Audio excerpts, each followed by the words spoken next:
Hi guys, in front of me is ZTE Blade A53 Pro, and let me show you how to update apps on this device.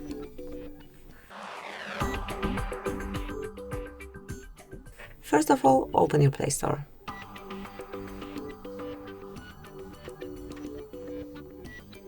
Then tap on your account icon and click on My Apps and Games.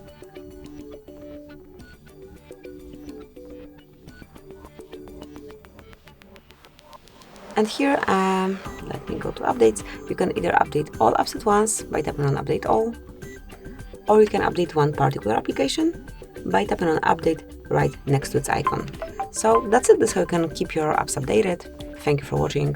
Please subscribe our channel and leave the thumbs up.